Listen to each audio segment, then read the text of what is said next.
अगर आप भी चाहते हैं JMK म्यूजिक का ऑडियो वीडियो सबसे पहले आप तक पहुंचे, तो हमारे चैनल को सब्सक्राइब करें और साथ राजा जी जो मुंगेर की पावन धरती से चल के आए हैं, आज कुछ ऐसा गा दीजिए भैया जो सुने एकदम झूम उठे, बस माता के जगराता रहा।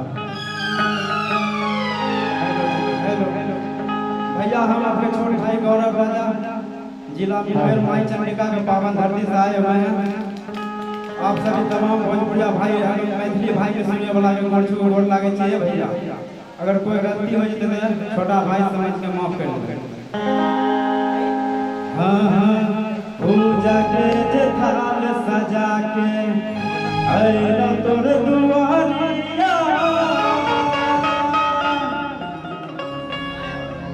अखोरन बचाई के बोरिया हे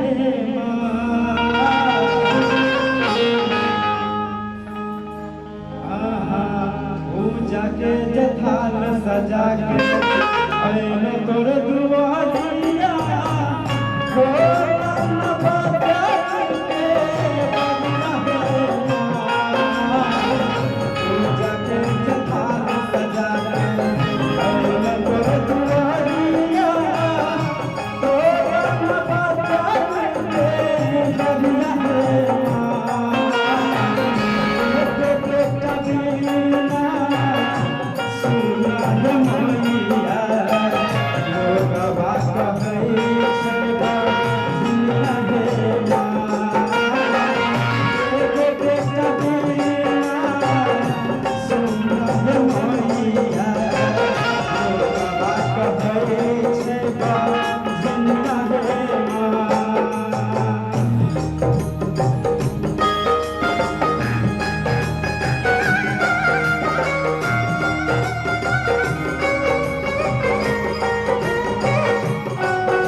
बिनितिया हो करो बेना जलिया है माँ बेटा दीना सुना है मोरा बात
जियो से मैंने जैसे बोला था मुझे कि धरती से चल करके आप सबका मान सम्मान बढ़ाने आपके बीच गौरव राजा जो नया नाम नहीं है, बहुत सारे स्टेज के आए, बहुत जगहों पे जाके अपनी आवाज का जादू दिखाया। तो जेएमके म्यूजिक वर्ल्ड को देखने वाले हमारे सब्सक्राइबर से अनुरोध है कि अगर आपको ये वीडियो अच्छा लगे, अगर इनकी आवाज अच्छा लगे तो प्लीज हमारे चैनल को सब्सक्राइब करें और ज्यादा से ज्यादा लोगों तक पहुंचाएं ताकि ये बच्चा आगे बढ़ पाए। और इनके साथ इनके घर वाले आए हुए हैं इनको आशीर्वाद देने के लिए। तो अगर कोई आए हैं तो प्लीज आइए और आकर के इस बच्चे को अपना आशीर्वाद दीजिए। कौन आए आपके साथ? दिव्यांशु कुमार जी आए हुए हैं। तो दिव्यांशु कुमार जी अगर मेरी आवाज आपके बीच आ रही है तो प्लीज आइए और इस भाई को अपना आशीर्वाद दीजिए। साथ ही साथ मैं अपने डायरेक्टर साहब को बुलाना चाहूंगा इस मंच पे आकर के इस बच्चे को अपनी आशीर्वाद दें और दो शब्द बोले।